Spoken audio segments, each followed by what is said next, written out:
So we had talked about atomic spectroscopy and how Niels Bohr determined things with atoms. Now, in section 2, we talked about the wave and particle nature of light. So we said, well, light can also behave like a particle, and it has those photons, is what we call particles, packets of light. Well,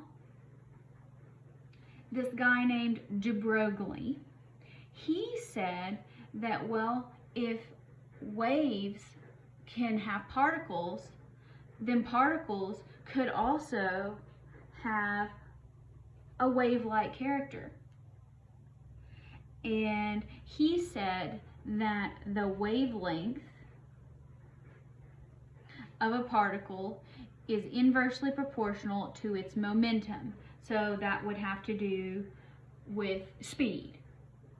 And momentum is a physics concept that's speed and mass. So mass times speed gives you momentum. If you don't think about it too hard, you know what momentum is.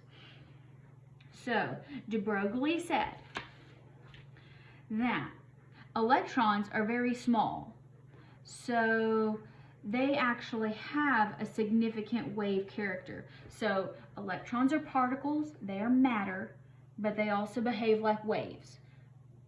So this is the converse to waves. Light is a wave, but it behaves like a particle as well. So here we're going the other direction. So he said lambda equals h for Planck's constant over mass times frequency. So Planck's constant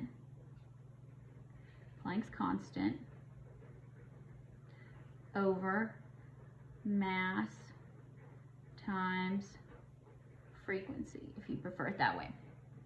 Now, the velocity of a moving electron is related to its wavelength. So if you know its velocity, you can figure out its wavelength. If you know its wavelength, you can figure out its velocity, and we are going to be doing these.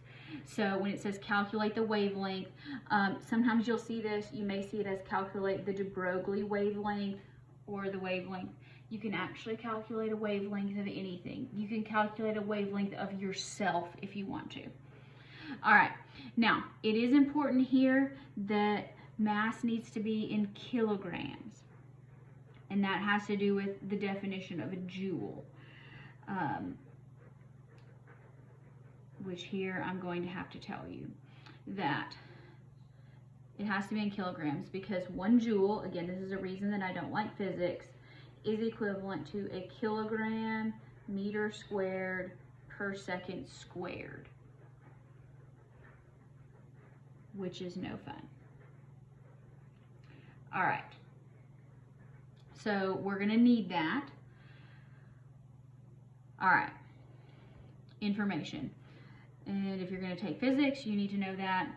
If you're not gonna take physics, you are still gonna need to know that at some point. I did briefly introduce that when we were talking about gas laws and root mean squares. All right, so let's calculate this wavelength. So we know that lambda equals h over mass times,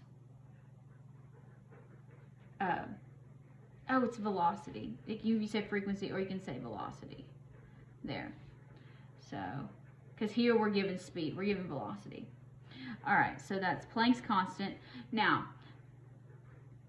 I'm going to write 6.626 times 10 to the negative 34th. And instead of a joule, I'm going to write a kilogram meter squared per second squared.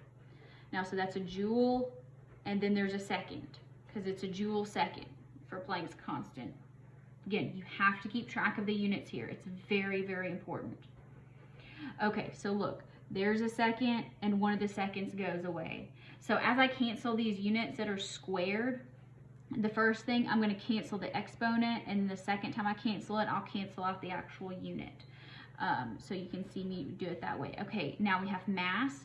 The mass of the electron. Do not worry about having to remember the mass of an electron. It will always be given to you. So 9.11 times 10 to the negative 31 kilograms. See, we need it in kilograms, so we can cancel that out. All right. Now, next we know we need the velocity, and so that goes in the bottom. So 2.65 times 10 to the 6 meters per second. So that's moving real fast. Not as fast as the speed of light, but still very fast. Okay, unit check. That meter cancels out the square. This seconds cancels out the other second. Now we are ready to calculate, and our unit here is going to be in meters. All right, so here, this makes things easy. H times, actually nothing, divided by, H divided by 9.11, I better put that in parentheses so I don't mess it up. 9.11 times 10 to the negative 31. And we're going to divide that by 2.65. Better put that in parentheses too. Times 10 to the 6th. All right. So this electron has a wavelength that is 2.74 times 10 to the minus 10 meters. Or if you want to, we can convert that to nanometers. So let's multiply that by 10 to the 9th. So, or 0.274 nanometers. So it's not quite invisible light, but it's pretty close. This answer is sufficient, but if you wanted to compare that to visible light. All right, now let's do another example here. You do need to know how to calculate a de Broglie wavelength. Okay, here we go. Next, what is the velocity of an electron that has a de Broglie wavelength that's approximately the length of a chemical bond, and this is what the length is. So that, I'm going to bring the meters up. All right, so we know that the wavelength equals h over mv, because that's momentum. And we want to solve for velocity. So velocity would equal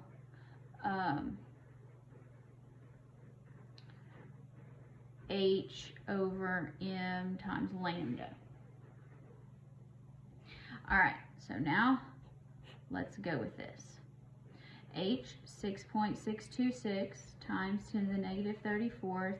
Remember to define the joule as a kilogram meter squared per second squared, and then second.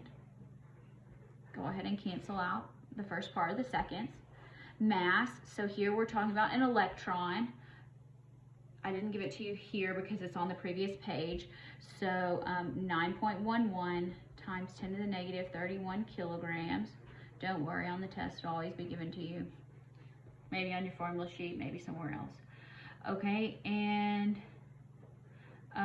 the wavelength, which is 1.2 times 10 to the negative 10th meters. All right, so now we have canceled that out. Look, unit check. We have 1 meter and we have per second. That's what we have left. That's a unit for velocity. That makes sense. Meters per second. So how fast is this electron going? Let's find out. Planck's constant divided by 9.11 times 10 to the negative 31. And then let's divide that by 1.2 times 10 to the negative 10. Whoa, that's pretty big. All right, so 1, 2, 3, 4, 5, 6. So 6.06 times 10 to the 6th meters per second. That's very, very fast. All right. Now, let's talk about another concept. And again, this is something that is unique to quantum that doesn't make sense in the macroscopic world. Now,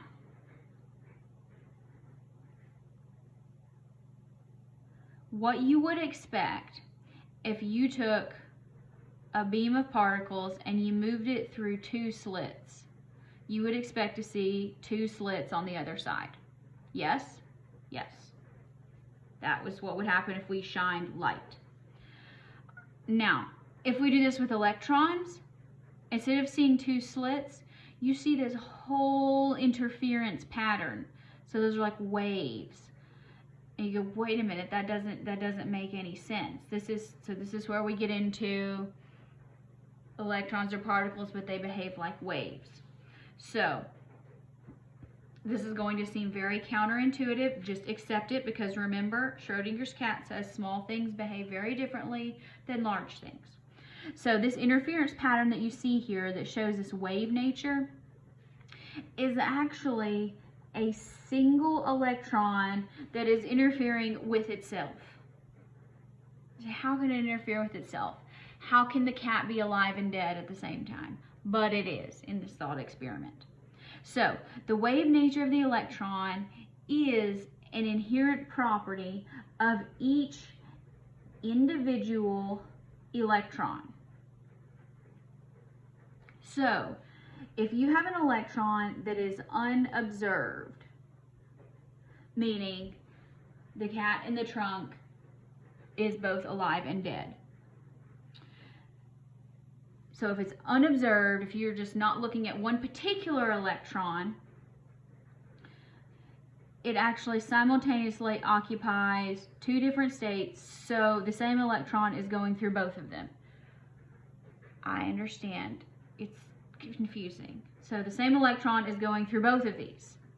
However, when we pick out the one electron and observe, and we say, I want to watch this electron, it will go through a single one. So by putting the lens on it and saying, I want to observe this one specific electron, that actually forces the electron into one state or another. So the wave and particle nature of the electron are what we call complementary properties, which means, so with complementary properties, as you know more about one, you know less about the other. So as you know more about the wave nature, you know less about the particle nature of a particular electron. The more you know about the particle, the less you know about the wave. This is demonstrated by the Heisenberg uncertainty principle, which says we cannot accurately measure both the position and the velocity of one electron. So, what does that mean? Turn the page. Heisenberg uncertainty principle is very important. So there's this equation that we are not going to do. This was Werner Heisenberg. There's a picture of him in the textbook. He came up with this, that is delta x, which is the uncertainty in position. That represents the particle nature. Delta v is the wave nature. So position and velocity, they're 2 different things. So position and momentum. And then there's this proportionality. So the more you know about one, the less you know about the other. So we cannot know both the position and the velocity. We cannot predict the actual path it will follow. So what we do instead is we describe the probability that an electron will be found in a particular region. So there's this joke that I like to tell about Heisenberg. Anyway, so this joke is Heisenberg is going down the highway and he gets pulled over by an officer. And the officer comes up to his window and he says, "Sir, do you know how fast you are going?" And he says, "No, but I know exactly where I am." Because he didn't know his velocity, but he knew his position. I thought it was a pretty funny joke. Hopefully you do too. If not, that's okay.